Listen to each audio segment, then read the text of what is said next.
Ողջույն, հարգարժան հետևորդներ, այս ձևաչափով շարունակում ենք քննարկել Հայաստանի ներքին եւ արտաքին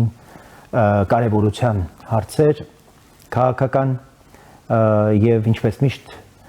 զրուցելու եմ հանուն Հանրապետության կուսակցության փոխնախագահ իմ գործընկեր եւ լավ բարեկամ Ռուբեն Մերաբյանի հետ։ Բարի ձեզ։ Ռուբեն, մենք կարևոր շրջափուլ ենք թևակողում, վաղ շաբաթում տեղի ունեցան ընտրություններ, կարևոր տեղական ինքնակառավարման մարմինների այսպես տրամաբանության մեջ մարտի 1-ի գործով կարևոր քննարկում էր ազգային ժողովում, որը մեր պատկերացմամբ նաև քաղաքական կարևոր զարգացման այսպես սկիզբ կարող է դառնալ, ոչ միայն իրավական, բայց հատկապես քաղաքական իմաստով եւ նաեւ արտաքին քաղաքական զարգացումներ կան, այդ բոլորը կփորձենք իհարկե ամփոփել, այսօր մենք ծանոթում էինք տվել մեր Facebook-յան էջերում, նաեւ հրավիրել, որպեսզի մարդիկ իրենց հարցերը ուղղեն մեզ, առաջիկայում ծրագրում ենք նաեւ ակտիվ մեր քաղաքացիներին հրավիրել մեզ հետ զրույցների, սա կարծում եմ ավելի անմիջական եւ ավելի ակտիվ ու ինտերակտիվ կդարձնի մեր այս ձևաչափը զրույցների, ինչպես նաև ժամանակ կհատկացնենք, որպեսզի հարցերը, որոնք որ մարդիկ առաջադրել են մեզ, մեր այս ուրեմն ուղիղ եթերի հատվածում կարողանանք անդրադառնալ նաև այդ հարցերին։ Սկսենք վաղարշաբաթից։ Ի վերջո ինչ էր վաղարշաբաթի ընտրության արդյունքը ձեզ, հաջողվեց արդյոք անել նվազագույնը կամ առավելագույնը պետության պաշտպանության, ժողովրդավարության պաշտպանության տեսանկյունից եւ որը պիտի լինի դասը բոլոր այն ուժերի, ովքեր այլընտրանք են իրապես փորձում առաջարկել այդ իրար բացառող, իրար մերժող երկու հիմնական ճամբարներին, գործող իշխանության եւ նրանց եւ մեր նաեւ հակառակորդ քաղաքական բևեռներին։ Ասում եք առավելագույնը թե նվազագույնը, առավելագույնը չէր իհարկե, բայց նվազագույնն արվեց համենայն դեպս, որ ժողովրդավարությունը Գյումրիում ներողություն, տեսեք, այս էլ ֆրեյդիստական սխալ էր։ Վաղարշաբաթում Իդեպ Գյումրիում կարևոր զարգացումներ են, գուցե շատ լավ ակնարկեր հենց Գյումրիի համար։ Որ վաղարշաբաթում տեղի չունենա Գյումրիի կրկնությունը։ Նվազագույնն արվեց, սակայն դա համակարգային այսպես աշխատանքի արդյունք չէր, այլ քաղաքական կոնյունկտուրան բեկվեց այնտեղ մի շարք պատճառներով եւ գրանցվեց հաջողված արդյունք, սակայն հիմնական համակարգային խնդիրները մնում են չլուծված։ Դա էլ մենք գալիս ենք, էլի զուգահեռում ենք այն մարտի 1-ի այդ քննարկման հետ, թե ինչ պետք է արվի, որովհետև 20 տարի մեր երկրում կրիմինալ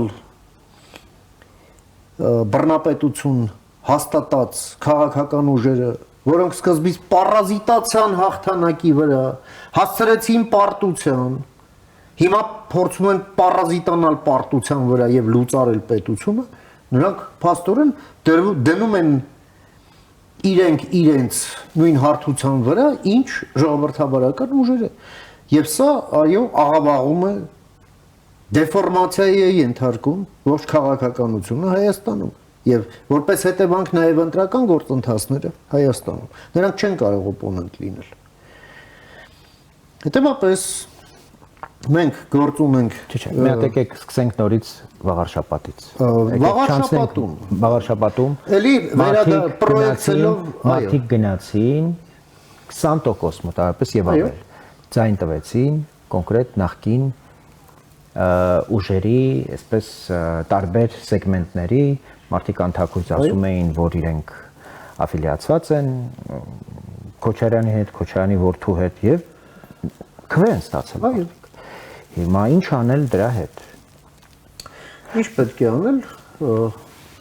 Հաշվի պիտի նստենք սրա հետ, պիտի այս մարդիկ Մենք պետք է հաշվի նստենք դրա հետ եւ պետք է դրանից քայլեր անենք։ Որոնք են ձեր պատկերացմամբ քայլերը, որոնք չեն հակասության մեջ չեն մտնի ժողովրդավարության տրամաբանության հետ ինչը կարծես հիմնական արգումենտն է նաև գործող իշխանության, որ մենք չենք մտնի այդտեղ, որտեղ այդտեղ Տեսեք, Հայաստանը մի երկիր է, որը դուրս է եկել բռնապետության միջից, բայց դեռ տեղ չի հասել։ Սա մի process է, որով անցել է Իսպանիան Ֆրանկոից հետո, Պորտուգալիան Սալազարից հետո։ Եվ 7-8 տարի պահանջվեց 75-ից մինչև 82 թիվը, երբ այնտեղ սկսեցին ձևավորվել ժողովրդավարական ինստիտուտներ եւ ձևավորվել ժողովրդավարության անշրջելիության ինստիտուցիոնալ երաշխիքներ։ Երբ մենք հիմա խոսում ենք դեմոկրատական Իսպանիայի եւ Պորտուգալիայի մասին, այդ ժողովրդավարությունը սովետի փլուզումից ընդամենը մի քանի տարի է ավել չի, ընդ որում այդ երկրներում պատմության մեջ եղել է ամեն ինչ բացի ազատությունից եւ ժողովրդավարությունից, դա Անգլիա չէ, դա Ֆրանսիա էլ չէ, հեղափոխություն էլ այնտեղ չի եղել որպես այդպեսի, ինկվիզիցիա եղել է, գաղութատիրություն, այո, եղել է, ամեն ինչ եղել է, բայց բացի ազատությունից եւ ժողովրդավարությունից, տեղական կառավարում էլ չի եղել։ Ասենք են ավտոնոմ են միջնադարից եկող, ասենք ոնց որ Գերմանիայում, չէ, են քաղաքպետությունները, երբ շուկան առանձին էր, այդ մունիցիպալիտետն առանձին, հա, այդ մագիստրատուրան առանձին, եկեղեցին առանձին։ Դա էլ չի եղել։ Հիմա կարող եմ ասել, որ մեր առաջարկն է ընդհանրապես քաղաքական մեծամասնությանը մարդու իրավունքների եվրոպական դատարանի դատավճիռը որպես հիմք վերցնել եւ որը ըստ էության նաեւ շատ կոնկրետ հանձնարարություն է Հայաստանի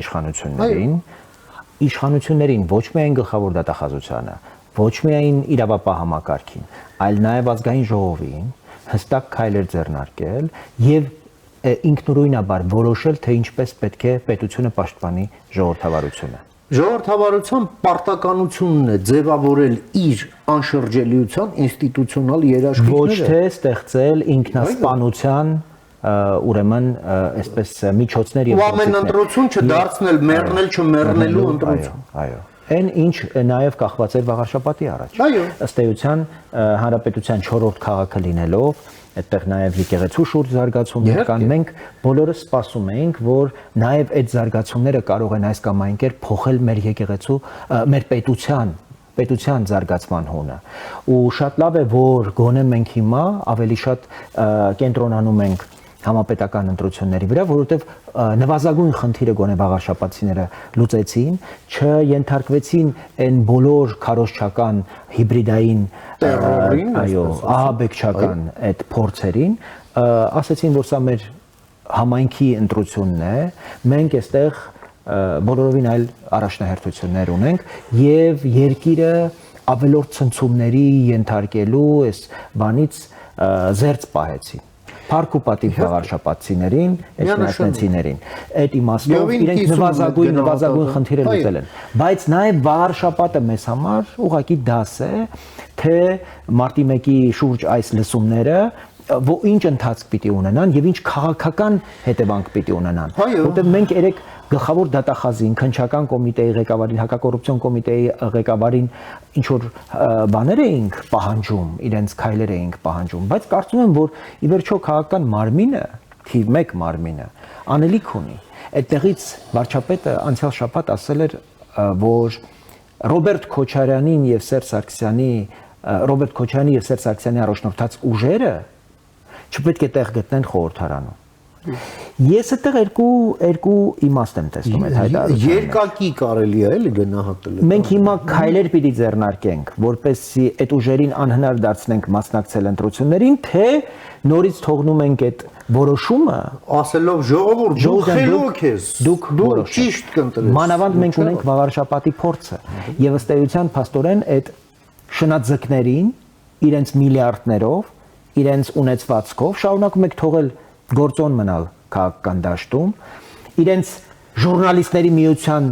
նախագահով, իրենց այդ բանով, հա, միկրոֆոններով, տարբեր տեսակի տերորիստներով փոքր եւ մեծ անհասկանալի ուրեմն ծագում ունեցող եւ ինչ ենք անում։ Մենք հստակ տեսնում ենք եւ առաջարկում ենք ճանապարհ եւ բերում ենք եվրոպական օրինակներ, թարմ օրինակներ։ Ֆրանկ Վալտեր Շտայնմայերը նոյեմբերի 9-ին այդ երկրի նախկին արտգործնախարարը, որը ժողովրդավարության ամենա երանդուն պաշտպաններից է, ասում է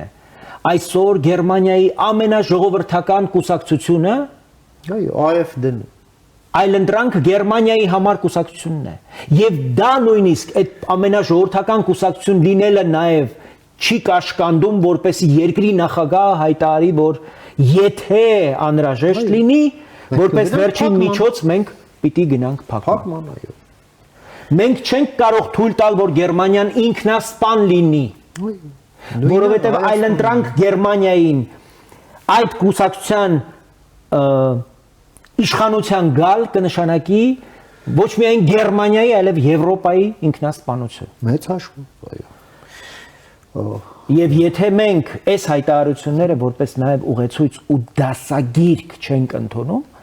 եւ դրանից հետեւություններ չենք անում եւ շարունակում ենք այսպես լեգալիստական ու ժողովրդավարության պաշտպանության մեր պատկերացումները, հայկական պատկերացումները ուրեմն դնել սեղանին եւ ավելի կաթոլիկ լինել, քան Հռոմի պապն է եւ դա փաթեթավորել որ մեզ չեն թողնի բա մեր միջազգային գործընկերները եւ այլն գերներ լավ բացատրեք Հայաստանը եթե կանգնում է այս խայտարակ իրողության առաջ երբ Հայաստանին ոչ թե մեկ հակառակորդ է օրինակ բաժին ընկել ինչպես Ուկրաինային մենք 3 այդպիսի հակառակորդ ունենք հայկական պետականության եւ հայ ժողովրդի ֆիզիկական գոյությանը սպառնացող ռուսներ ադրբեջանցիներ եւ թուրքեր մենք հայկական պետականությունը եւ հայ ժողովրդին պաշտպանելու միջոցների եւ եղանակների ճանապարհների մեջ խտրություն չպիտի դնենք եւ դրա հիմքում եթե դնում ենք ժողովրդավարության պաշտպանությունը դա պիտի լինի որպես համազգային նպատակ համազգային այսպես օրակարգ եւ մենք որպես քաղաքական ուժ այս նպատակի կողքին կանգնելու ենք եւ մեր կուսակցական դրոշները խոնարելու ենք որպեսզի այս նպատակով հայկական պետականության դրոշը հայկական դրոշը ավելի բարձր ծածանվի միանշանակ սա միայն ժողովրդավարության մասին չէ սա նաեւ մեր անկախության մասին է նաեւ սա խաղաղության մասին է որովհետեւ այս ուժերը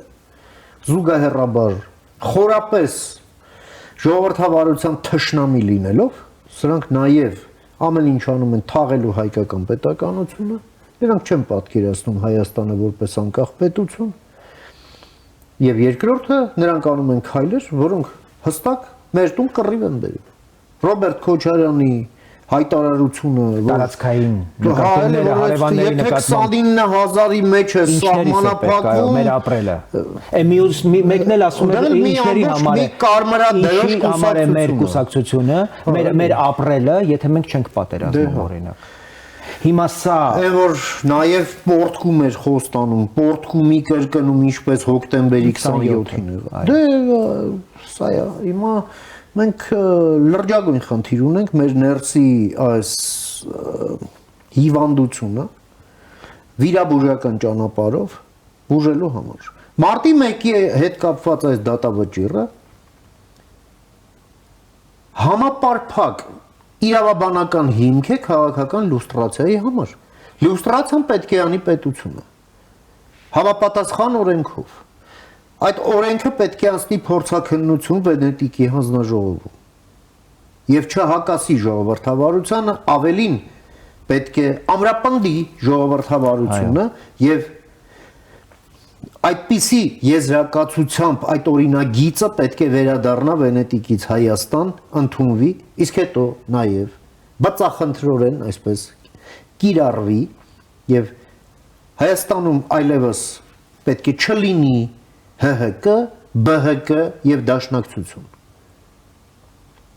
Դե ֆակտո որտեղ մարդու իրավունքները եվրոպական դատարանի դատավճռով հստակ սահմանվում են քաղաքական այն պատասխանատուների շրջանակը, որոնք ուղակի եւ անուղակի ներգրավված են եղել մարդկանց սպանելու հրաման տալու։ Պետությունը դա քաղաքական ֆասադն է եղել 2008 թվականի պետության, բայց պետությունն ունեցել է նաև գլուխ, ուրեմն այդ գլխի հետ, իր հետնորդ գլխի հետ կապված եւս պետք է գործի նույն արգելքը։ Խոսքը Ռոբերտ Քոչարյանի եւ Սերժ Սարգսյանի մասին է։ Սերժ Սարգսյանը եւ Ռոբերտ Քոչարյանը պետք է ցամաහ զրկվեն քաղաքական գործունեության իրավունքից օրենքով, ինչպես նաև նրանց հետ ուղակի կամ անուղակի աֆիլիացված ցանկացած խմբեր եւ անձինք եւս ցուցակով նրանք պետք է զրկվեն գործունեությունից կրթական համակարգում ոչ թե Տիգրան Թորոսյանի նման որ գնա Բրյուսովում դաստա ու ապականի երիտասարդների ուղեղները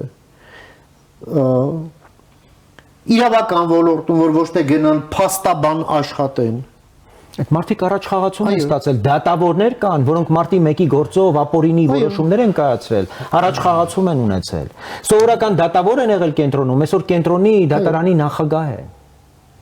Քննիչ են եղել Վահագն Հայրապետյանի այդ հայտնի մարտի 1-ի քննչական խմբում։ Հարությունյանի։ Քննչական քրեակատարողական ծառայության պետ են դարձել։ Էս է եղել մեր իրականությունը եւ էսա շարունակում մնալ Արման Մխիթարյանն է մեզ այս մասով հաց տալիս Գյումրու եւ Վաղարշապատի թիմ ընտրություններում ժողովրդավարական ուժերը այնուամենայնիվ չհաղթահարեցին անցողիկ շեմը 26 թվականի համապետական ընտրությունների ընթരാճ որ խաղելիք դասը եթե ոչ օրենսդրական մակարդակով հակապետական կուսակցությունների մասնակցությունն արգելել է ինչի մասին արդեն խոսեցինք փաստորեն ֆինանսական ահռելի ներուժը եւ հյուսային հիբրիդային օժանդակությունը ապահովում են առայժմ ընդդիմափոխության տեսլականի վիճեցումը Տիգրան Սարդարյանն է հարցնում ըստ ձեզ իշխանությունները կոնկրետ ինչ օրենսդրական փոփոխություններ կարող են անել որի շնորհիվ հնարավոր կլինի ռուսահապատակ քաղաքական ուժերին զրկել խորհրդարանական ընտրություններին մասնակցելու իրավունքից Մարտի 1-ի դատավճիռը դա քաղաքական լուստրացիայի իրավաբանական համապարփակ հիմք է եւ դա պետք է գլխավոր դատախազի գլխավորությամբ այդ իրավական process-ը պետք է գա եւ վերածվի օրինագծի տարվի փորձաքննության, հետո օրենքի, նախաձեռնվի։ Այո, Հայաստանը պետք է անցնի հենց այդ process-ը,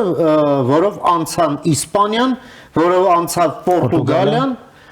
որով անցնում են թարմ եվրոպական Լեհաստանը, Բալթյան երկրները, որոնք եւս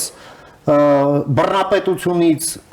դուրս գալով թոթափեցին նաև բռնապետության մնացորդներին եւ մնացուկներին Այո, սա ժողովրդավարական, լիովին ժողովրդավարական քայլ է, ավելին, սա քայլ է, որը ամրապնդում է ժողովրդավարությունը։ Մենք սա պետք է հստակ մեր համար ֆիքսենք, թե որն է այն կարմիր գիծը։ Ես ուզում եմ մի բան էլ հիշեցնել։ Մարտի 1-ի այդ դեպքերից 3 օր անց, մարտի 4-ն էր, երբ եկան իմ հետևից 3-ի 4-ի գիշերը խոշոր միջադեպ էր տեղի ունեցել Մարտակերտի ուղղությամբ եւ մարդիկ էին զոհվել մեր զինվորականներից։ Ես հիշում եմ այդ քննիչների կեղծա այդ պահվածքը տեսնում եք, չէ ինչ է կարել որ թշնամին թեվա ստացել, ինչ ենք արել, այսինքն ես էլի գալիս եմ դրան, սրանք նաև, կրկնում եմ, նաև այն ուժերն են, ովքեր պարազիտացան 94 թվականի հաղթանակի վրա, պարազիտանում էին տարիներ շարունակ, քամելով երկիրը և իրենց դնելով այդ հաղթողների տեղը, որովհետև այդ դիցաբանության, ասենք, ստացվում էր Շուշին Զորի Բալայանն է գերավել, հասկանում։ Սենց զարմանահրաշ բաներ էր տեղի ունենում։ Հիմա, երբ որ արդեն գործը հասավ նրան, որ երկիրը նույնիսկ հեղափոխությունից հետո ահռելի ծախսեր անելով մարտունակության բարձրացման վրա, այնուամենայնիվ մենք չկարողացանք խուսափել պարտությունից, օբյեկտիվորեն, կրկնում եմ, օբյեկտիվորեն Հիմա պարազիտանում են պարտության վրա, փորձում են պարազիտանալ, Բայց թող իրենք իմանան, որ քաղաքականապես իրենց ոտերը ջարդվելու է եւ թույլ չի տրվելու նրանք, որ պարազիտանան։ Սա իշխանության խնդիրը չի, սա բոլորի խնդիրն է, որտեղ դա իրապես որպեսի դա տեղի ունենա։ Ի վերջո մենք հասկանում ենք, որ դուք շատ կարևոր մի հանգամանք նշեցիք, ես ուզում եմ, որ մենք կանգ առնենք, որ նրանք, ովքեր խոսում են ժողովրդավարության մասին, նրանք, ովքեր խոսում են խաղաղության մասին, նրանք համարվում են պարտության կողմ կամ պարտության քարոզիչներ։ Մինչդեռ ընդհանրապես պետք է հասկանալ, որ հայկական պետականության գոյությունը սերտորեն կապված է մեր ժողովրդավարության գոյության եւ ժողովրդավարության խորության եւ անշրջելիության հետ։ Մի բան եմ ուզում հիշեցնել։ Եթե մենք իրապես հավատում ենք խաղաղությանը, այդ իմաստով ժողովրդավարությունը մեզ խաղաղության հասցնելու ամենահիմնարար ճանապարհն է։ Մենք չենք կարող Հայաստանում չունենալ ժողովրդավարություն եւ ունենալ կայուն խաղաղություն։ Այն խաղաղությունը, որը մենք ունեցել ենք այդ 25 տարիներին, դա եղել է պատրանք։ Իրականում այդ տարիներին, 25 տարիներին մենք ունեցել ենք մոտավորապես նույնքան կորուստ, ինչքան 44 օրյա պատերազմում։ Այո։ Եվ դա կոչել խաղաղության տարի, այդ տարիների ղեկավարները այսպես կոչված, որոնք ասում են, որ մեր տարիները խաղաղության ու զարգացման տարիներ են եղել, ուղղակի նշանակում է, որ նրանք մեզ ձեռ են առել։ Գիտեք ինչ, մենք երբ ուրախացանք, որ Լաչինի միջանցքը բացվեց, որ Հայաստանը միացավ Ղարաբաղին ճանապարհով, ոմանց մտքով չանցավ եւս մի բան, որ դա ունի այդ մեդալը նաև հակառակ կողմը։ Դա նշանակում է, որ սովետական Ադրբեջանի ողջ թերմացքը, այո,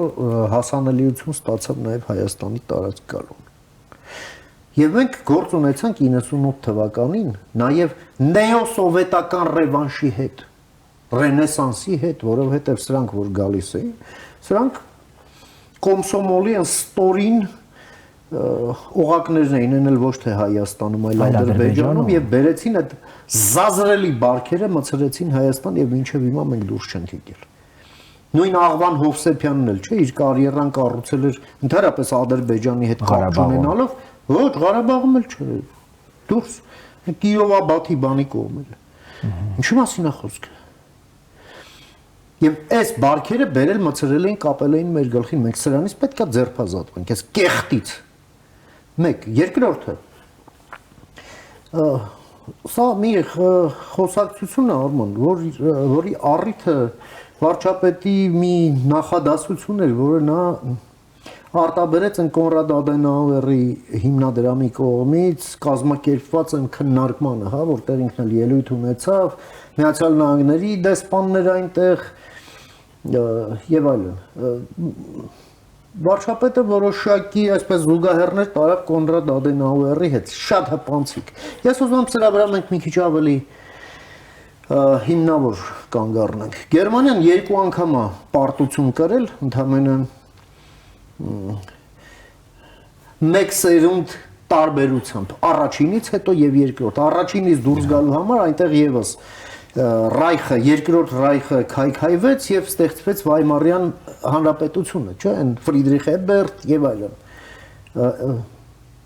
Ստեղծվեց ժողովրդավարություն, բայց անշրջելի այն չդարձավ։ Այն ընկավ մեծ դեպրեսիայի հարվածների տակ, հիպերինֆլյացիայի տակ մնաց եւ գարեջրատանների թափթփուկները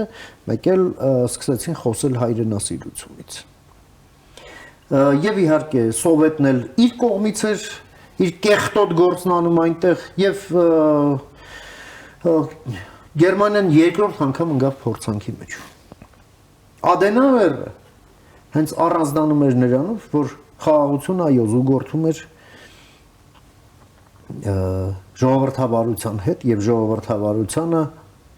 անշրջելիության ինստիտուցիոնալ երաշխիքների ձևավորմամբ։ Գերմանիան թոթափեց այդ անցյալի բեռը եւ 55 թվականին 10 տարի անց դարձավ նորից Եվրոպայի տնտեսական առաջատարը եւ դարձավ Բունդեսվերը Եվրոպայի առաջին բանակը իր հզորությամբ եւ այդպիսին էր մինչեւ Սառը պատերազմի ավարտը։ Ասելիքս այն է, որ Հայաստանի ներսում եթե Գերմանիան դա արեց արտաքին կառավարման պայմաններում, մենք այդ արտաքին կառավարումը մեզանից պետք է թոթափենք հենց պետություն դառնալու համար։ Այնինչ Գերմանիայում այդ արտաքին կառավարումը կար պետություն դառնալու համար, մեր մոտ արտաքին կառավարում էր հաստատվել պետություն չդառնալու համար։ Այ մենք սրանից պետքա ձերբազատվենք, մենք լավ գիտենք մենք ինչ ենք ուզում, ինչի համար ենք ուզում, մենք գիտենք ինչն է օգնում մեզ եւ ինչ եւ ով է խանգարում եւ այդ խանգարողները այո պետք է դաշտը մաքրեն։ Բայց ես այստեղ ուզում եմ հատկապես դուք շատ ուշագրավ կարևոր մեխերի վրա այստեղ կանգ առաք։ Բացի ներքաղաքական կարևոր իմաստից, սա ունի արտաքին քաղաքական նաև միանշանակ հանգամանք։ Սրանց հայտարարությունները եւ սրանց քաղաքական օրակարգերը ուղղակի հայկական պետականության կործանման, ջախջախման կարճ ճանապարհ են։ Սրանք ուղղակի նվեր են։ Այո։ Մեր թշնամիներին եւ հակառակորդներին։ Այո։ Ըստ էության իրենք ամբողջությամբ իրենց այդ տարածքային նկրտումներով, պատերազմի քարոզչությամբ լեգիտիմացնում են Ադրբեջանի սպառազինվելու, ռազմական բյուջեն ավելացնելու եւ Հայաստանի դեմ հիբրիդային պատերազմը ավելի սաստկացնելու բոլոր քայլերը։ Եվ զուգահեռաբար նրանք հեզաճկում պատրաստակամություն են հայտնում քննարկելու միութենական պետության առաջարկը, երբ լինեն իշխանություն։ Իրենք են ասում։ Օրենքով պետքա ձեր ոտերը ջարդվի այդ։ Դե օրենքն էլ ընդունել ենք, մենք ենք ընդունել նախորդ գումարման ազգային ժողովում։ Դա այդ օրենքը չի, որովհետև այդ կուսակցությունները պետք է փակվեն, այդ անձինք պետք է քաղաքական գործունեության եւ հրապարակային հայտարարություններ անելու իրավունքից օրենքով զրկվեն։ Զբաղվեն իրենց մասնավոր կյանքով։ Այդպես ինչպես տեղի ունեցավ Շտազին Արևելյան Գերմանիան մաքրելուց հետո, այդպես ինչպես եղավ Լեհաստանում, Բալթյան երկրներում, չեկիստների հետ։ Սա պետք է արվի ստեղ, ի վերջո, այո, պետք է արվի։ Մենք անդրադարձել ենք դրան, Երևանում դեռ մնում է 11-րդ կարմիր բանակի նվիրված հենց հրապարակից 30 մետր ներքև հուշակոթող բանը հավերժ կրակի այդ կարկասը առանց կրակի։ Սա խայտարակություն է։ Սա այլանդակություն է։ Մանկական այգում սովետի 20-ամյակին նվիրված մի ինչ-որ բան այդ սյուն, հա։ կոթող։ Եվ այլ Էլ չեմ խոսում կինո Մոսկվայի, Պուշկին, Չայկովսկի, Չեխովի դպրոցներ, լավ հերիքը։ Հայաստանը պետք է լինի Հայաստան, ազատ, անկախ, ժողովրդավար, ինքնիշխան, արժանապատիվ եւ աղբից զերծ։ Այդ թվում նաեւ քաղաքական։ Սրա մասին է խոսքը։ Իսկ սա պետք է անի, եթե ոչ պետությունը։ Պետություն ասելով էլ այո, այդ պետությունը կառավարելու մանդատ ունեցող քաղաքական մեծամասնություն է, որը կա եւ կլինի մինչեւ 26-ի հունիս եւ կձևավորվի 26-ի հունիսին։ Կարևոր չի դա ինչպես կկոչվի, բայց դա պարտականություն է, որ պետք է անի։ Բայց հիմա դուք հասկանում եք, չէ՞, որ մենք համակարգային փոփոխություն ենք առաջարկում, սա պիտի նաև դատական իշխանությունը համապատասխան, պիտի աջակցություն հայտնի։ Հիմա մենք չունենք այդպիսի դատական համակարգ։ Դատական համակարգը անկախ է ընդհանրապես Հայաստանի ամբողջ պետական առաջնահերթություններից, կամ իրեն այդպես է ձեռնտու։ Լինել անկախ, մենք անկախ ենք, կապ չունենք այս պետության հետ։ Իրենց ընդունած որոշումները շատ դեպքերում ընդհանրապես հաշվի չեն առնում պետության կարևորագույն իրողություններն ու առաջնահերթությունները։ Բայց յուրային բորենիների հետ լավ էլ կապ ունեն։ Այո, ազատ են արձակում, խափանման միջոցներ են փոխում, ինչ որ մարդիկ խոսում էին Վարդան Ղուկասյանի օրինակ ծանր առողջական վիճակի մասին, երեք տեսակ ոնց էր կոկորտը պատռում։ Այո։ Այդ ծանր շաքարով եւ ճնշումով հիվանդը։ Եվ այս իրավիճակը համակարգային այնպես ինչպես մարտի 1-ին մասնակցել է ամբողջ պետական համակարգը, ամբողջ ուղղահայացով, ամբողջ իրավապահ համակարգը եւ դատական իշխանությունը։ Առանց այս ամբողջական համախոհության, այս նպատակի շուրջ մենք չենք կարող պետությունը ուղղակի պաշտպանել։ Արման, պետությունը ուղղակի չենք կարող պաշտպանել։ Բարձրաստիճան բյուրոկրատիան, ուժայինների առաջնորդները, այդ ժամանակվա խոշոր կապիտալը, որը օլիգարխներն էին, եւ կրիմինալը սերտ աճած էին։ Դա ըստ էության այն իտալական մոդելի ֆաշիզմի շատ կարևոր, այսպես բնութագիր է։ Այո։ Եվ մենք սա պետքա ֆիքսենք։ Ֆասիոն նշանակում է փունջ։ Այո։ Ինչի փունջ, այդ 4 տարերի։ Այդ 4 տարերի փունջը մենք ունենք եւ այդ փունջն էր, որ կրակեց իր ամբողջ ուղղահայացով եւ միայն մենք երեք էլ ես էլ դուք էլ ասացինք մեր ելույթներում ազգային ժողովում, որ մարտի 1-ի գործը 10 հոգու սպանվածների մասին գործը չէ միայն, այլև հարյուրավոր վիրավորների, հազարավոր, տասնյակ հազարավոր քաղաքական հալածանքների ենթարկված մարդկանց եւ ընտանիքների հանցագործություն, որը կատարեց պետությունը, որովհետև պետությունը զավթված էր կազմակերպված քրեական խմբավորման կողմից եւ վերածված հանցագործության գործիքի։ Եվ մեծ հաշվով դրա արդյունքում ամենամեծ զոհը Հայաստանի Հանրապետությունն էր, մեր Եվ սա պետականությունը։ հանցագործություն էր պետության դեմ այդ թվում։ Հետևաբար գնդակահարվածը Այո։ հայկական պետականությունն Այո, է ու մեր մեծ խնդիրն, այո,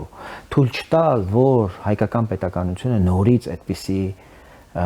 ուրեմն այդպիսի ճակատագրի արժանանա եւ այդպիսի զարգացումների արերեսվի։ Եվ իհարկե այստեղ շատ հետաքրքիր զուգահեռ եմ ուզում անցկացնել, միջև արտաքին ավելի կարևոր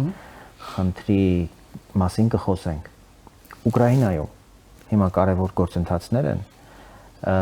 մի խաղաղության կարևոր առաջարկ է քննարկվում, Թրամփը կարծես առաջարկում է նոր փաստաթղթի շուրջ խաղաղության հասնել, Զելենսկին Թուրքիայում է, եւ զուգահեռ կոռուպցիոն մի սկանդալ է քննարկվում։ Այսպես կոչված Մինդիչ գեյթը։ Այո։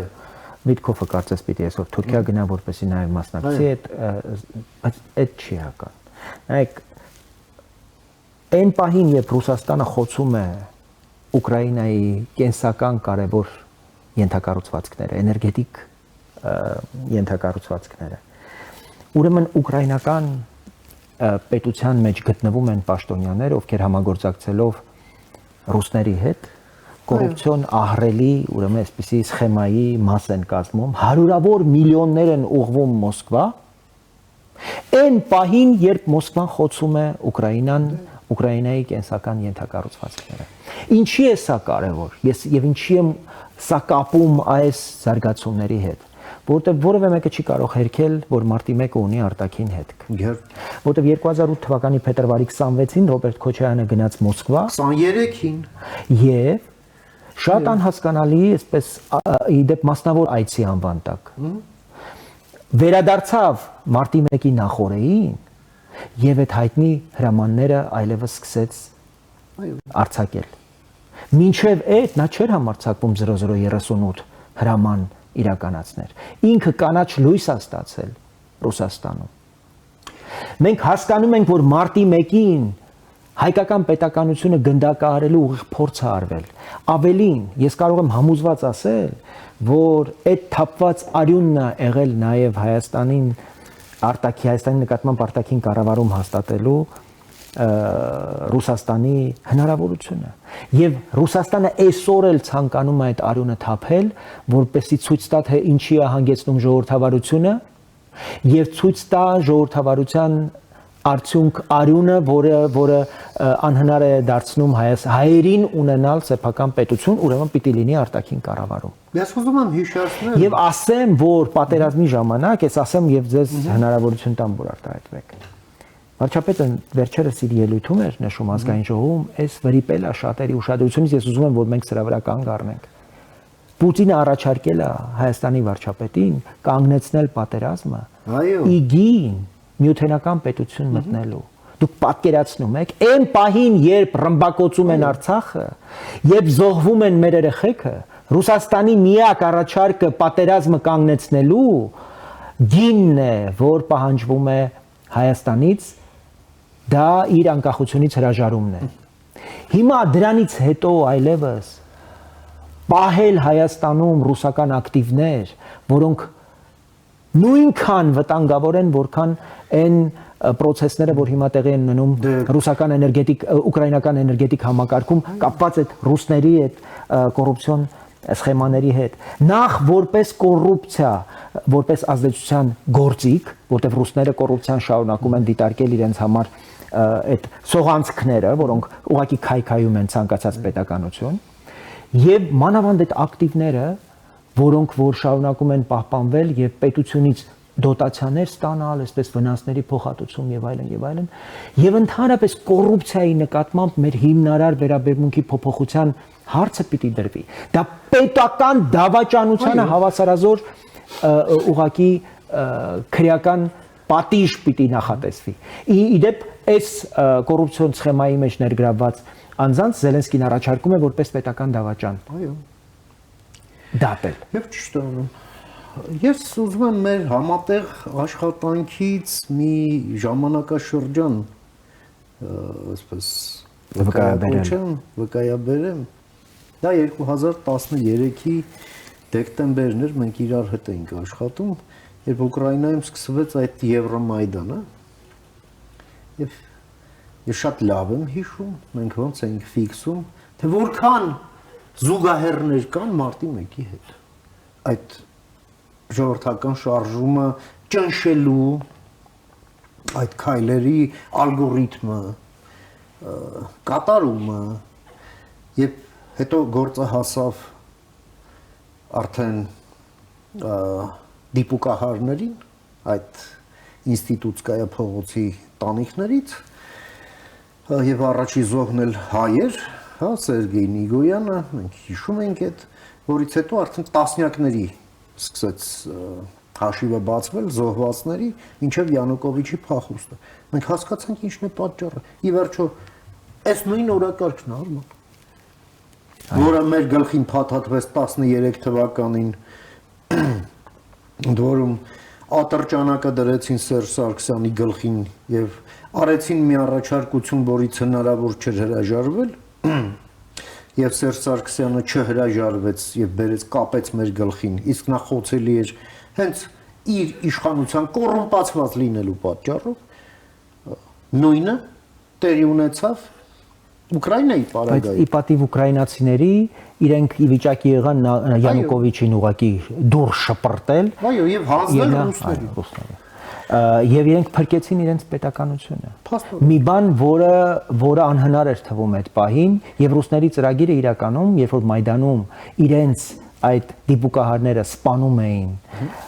խաղաղ ցուցարարներին, իրենք հասկանում էին, որ իրենք սպանում են ուկրաինական պետականությունը, հույսով, որ ի վիճակի չի լինի ուկրաինական ժողովուրդը այդ վիճակում ուրեմն ռեաբիլիտացվել եւ պետականության պաշտպանությանն ուղղված շարժում մեկնարկել։ Ողնաշարը ջարդելու խնդիր ունեն բարոյապես եւ դա չստացվեց ընդཐུպ մինչեւ արդեն գործը հասավ նրան, որ հասկացան, որ առանց լայնամասշտաբ պատերազմի բարոյապես ողնաշարը ջարդել այդ ժողովրդի հնարավոր չէ եւ սկսվեց պատերազմը։ Հիմա երբ մեզ ասում են, իսկ դուք ուզում եք երկրորդ Ուկրաինա դառնալ, ոչ, մենք չենք ուզում երկրորդ Բելարուսը դառնանք, կներեք։ Սա է մեր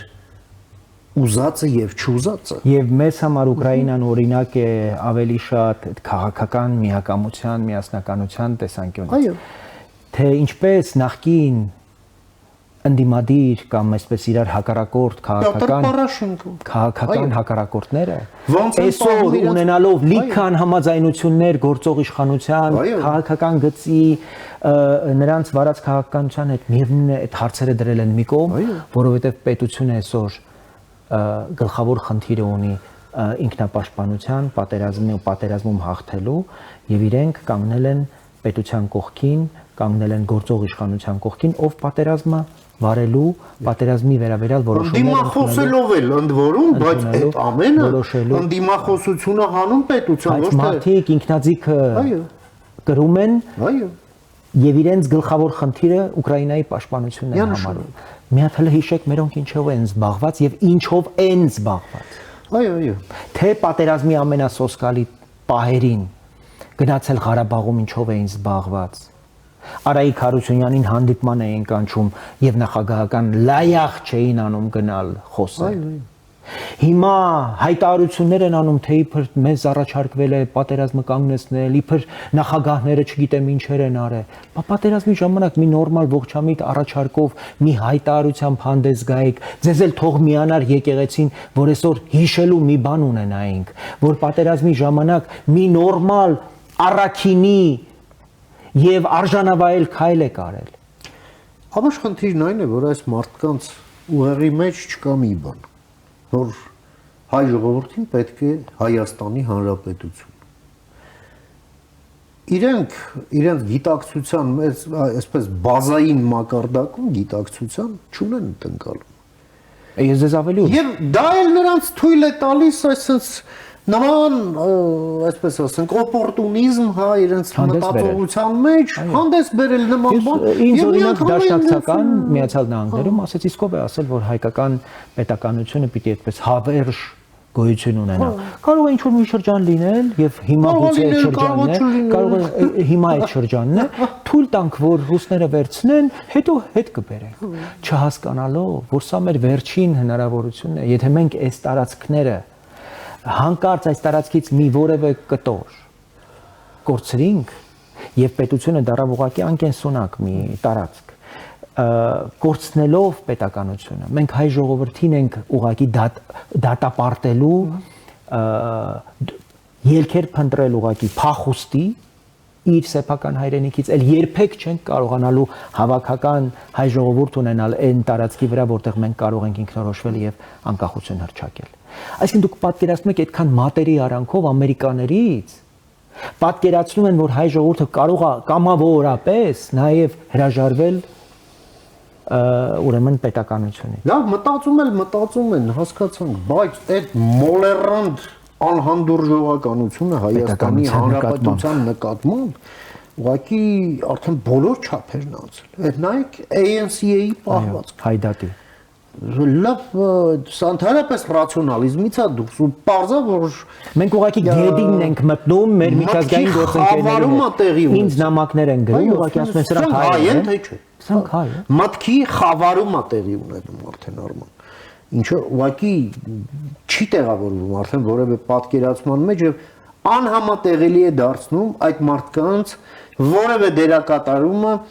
Հայաստանյան քաղաքականության մեջ Հայաստանի պարտներով նմանների պետք է հեռու պահել կիլոմետրներ։ Եվ մեր զրույցի վերջին հատվածում, քանի որ դուք բերեցիք շատ սիրուն նաև Հայդատին, Սփյուռքին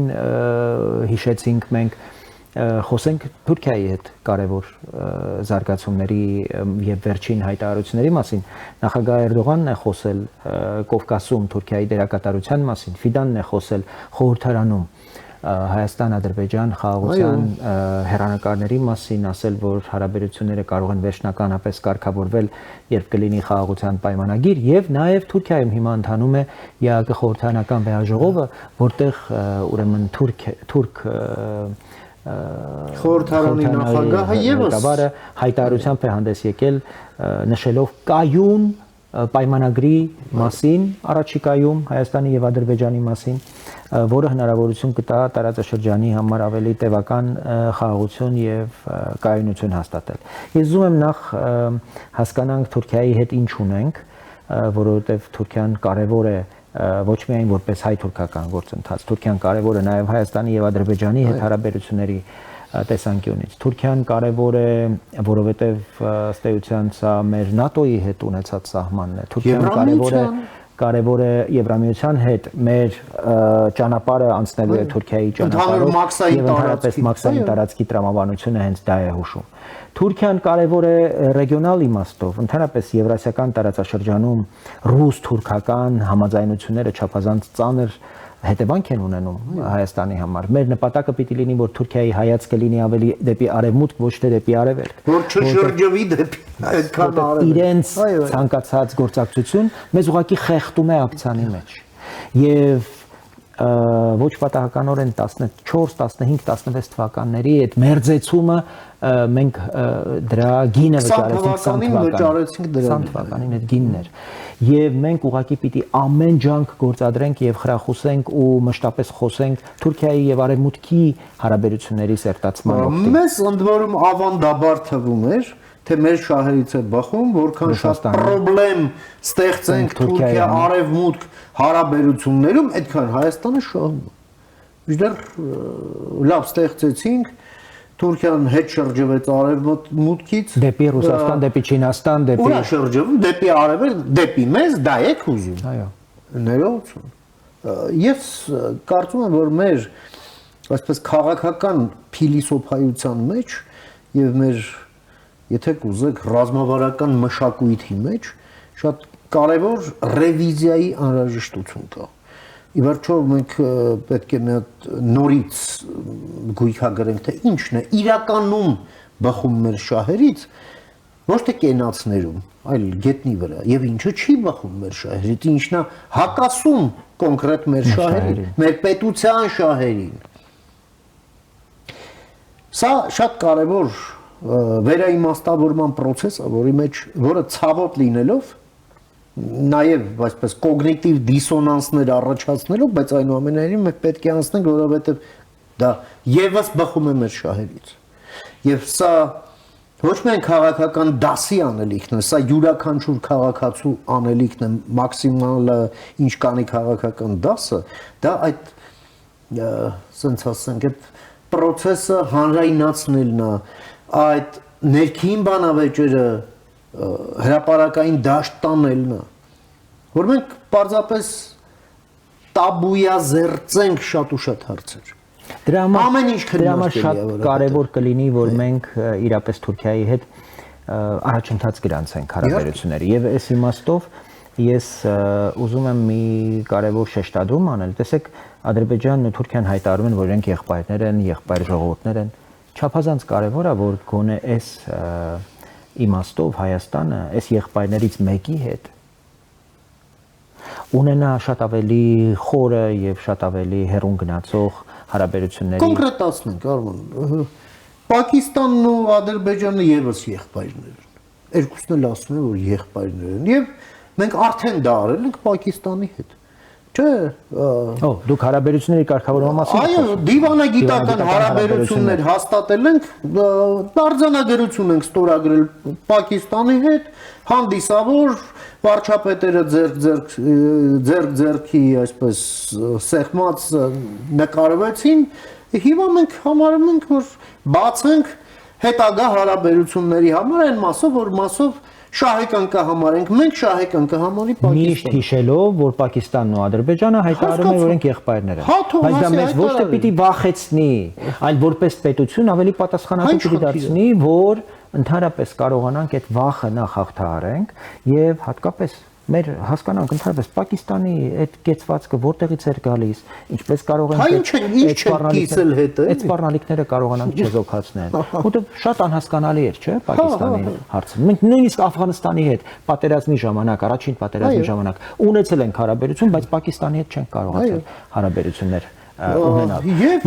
հիմա նույն բանը ինչու չանել Թուրքիայի հետ։ Այսինքն, երբ մենք խոսում ենք այն մասին, որ շատ հավանական է, երբ մեր ընկեր Կարո Փայլյանն այ դրա մասին է ուզում խոսել, որ հավանաբար հունվար, գուցե փետրվար այն 22 թվականի պայմանավորվածությունները վերջապես իրականություն կդառնան, շատ լավ, բայց ինչու օրինակ այդ իրականություն դարձնելուն զուգահեռ Նաև այդ դիվանագիտական հարաբերությունները չհաստատել Թուրքիայի հետ։ Այդ արձանագրությունը չստորագրել, ասենք Պակիստանի մակարդակի, ոչինչ այլևս չի խանգարում։ Առնվազն գոնե Թուրքիայի կողմից մենք հիմա տեսնում ենք եւ ես շատ պիտի ուզեի որպեսզի այս հարցերը մենք նայես Թուրքի հարցերի հանձնակատարի գրասենյակը սկսեր ռազմավարական երկխոսություն եւ հաղորդակցություն ուրեմն Սփյուռքի հետ որպեսզի Սփյուռքը ավելորդ ցնցումների չընթարկվի որտեվ սա այլևս կարծում եմ իրողություն է որ Հայաստանը իր անմիջական հարևան Թուրքիայի հետ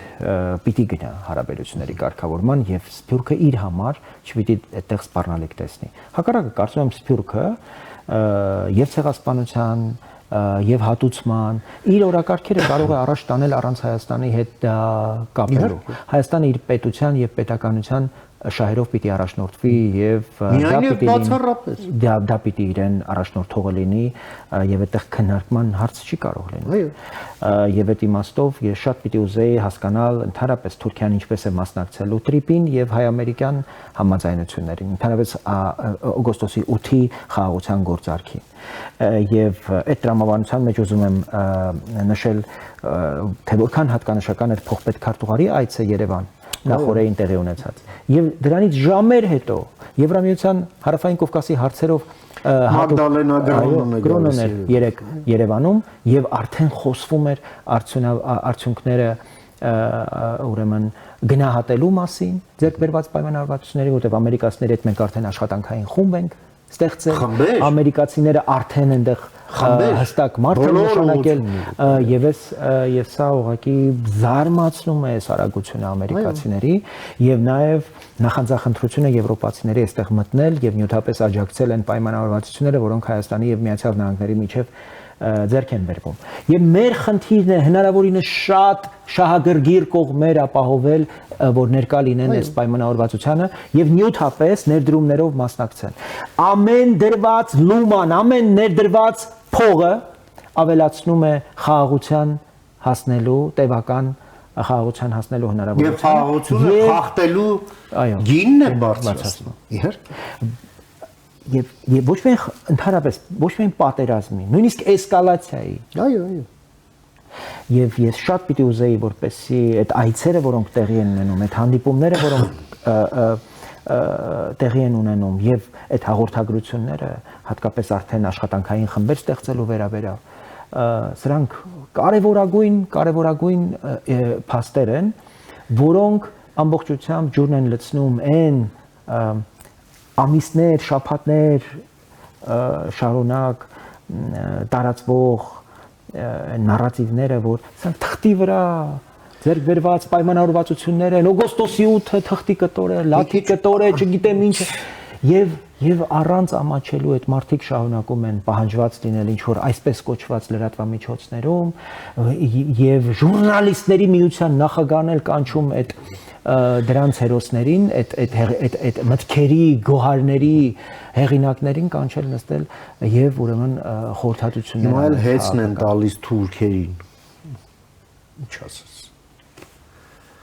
Եվ հեծի օրինակն էլ կարծում եմ շատ կարեւոր է, որպես նախադեպ մեզ համար ունենալ, նաեւ հեծը օրինակ ինչու՞ չէ արևմտյան մի շատ որակյալ օպերատորին հանձնելու, լավ գնով վաճառելու, որովհետև հասկանում ենք, որ ուրեմն լավ օպերատորի կարիք կա եւ պետությունը երբեք ավելի լավ օպերատոր չի կարող լինել, քան մասնավորը, քան միջազգային օրինակ մի լավ էներգետիկ համակարգ կառավարող ամերիկյան կամ եվրոպական կամ հնդկական կամ արաբական որևէ ընկերություն։ Արևմտյան ստանդարտներով աշխատող ընկերություն, այո, ինչը ինչպիսին չէր եւ չէր կարող լինել։ Պիտի հաջորդեն ռուսական այլ ակտիվների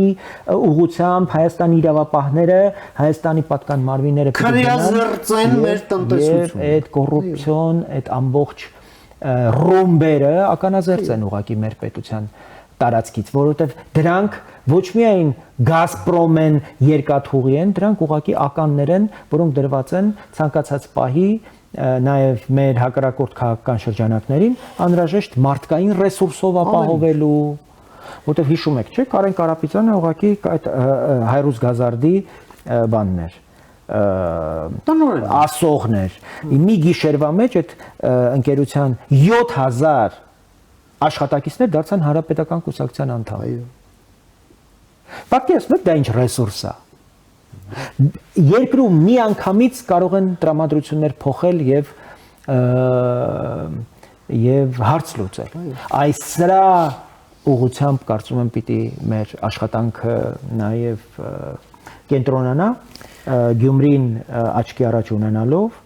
Գյումրիի ռազմաբազայի զինվորականները գնում էին համայնքային ավականու նիստին։ Այս աստիճան անարգել սեփական արժանապատվությունը, սեփական պետությունը, հյուպատոսը ճառը ասում, չհասկացա։ Չէ, ես այսինքն օրինակ այդ քաղաքում ինչի միայն Ռուսաստանի հյուպատոսն է։ Իտալիան հյուպատոս ունի այնտեղ, չէ՞։ Օրինակ։ Ուրուգվայը պարզվում է հյուպատոս ունի Գյումրիում։ Ինչի իրենց չեք հրավիրել։ Չէ, բայց Այ խեղկատակներ։ Չէ, բայց իրենք իրենց թույլ չէին տա։ Հյուպատոսը հրապարակային ելույթով հանդես չի գալու, այո, դրա կարգավիճակը չունի, այո, դրա տեխնիկական, այո։ Ես իհարկե չափազանց շնորհակալ եմ այս զրույցի համար, կարծում եմ մենք կարևոր հարցեր վերհանեցինք, առաջիկայում հնարավորություն կտանք նաև որպեսզի մեզ հետևող մեր էջերին հետևող հայրենակիցները մաս լինեն շարունակաբար զրույցներին ուղարկեք մեզ մեր այս տեսանյութի տակ գրեք ձեր մեկնաբանությունները ձեր համաձայնությունը անհամաձայնությունը քննադատությունը նաև եթե ինչ որ հարցեր կան որ հարկ եք համարում մեզ ինչ որ բան հուշել մենք պատրաստ ենք ականջալուր լինելու ձեր ցանկացած այս դիտարկմանը կապ պահեք մեզ հետ մինչ նոր հանդիպում կարևոր նաև տեղեկություն այս ֆորմատը մենք ավելի պարբերական կդարձնենք առաջիկայում կհայտարարենք շաբաթվա կոնկրետ օր կոնկրետ ժամ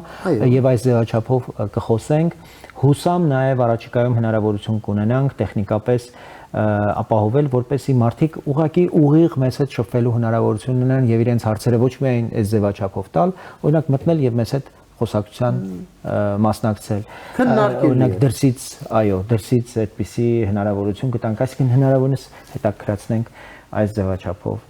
մեր հանդիպումները զրույցները շնորհակալություն Ռուբեն ջան այսքանն էինք այսօրվա համար պատրաստել որպես առաջնային կարևորության թեմաներ կհանդիպենք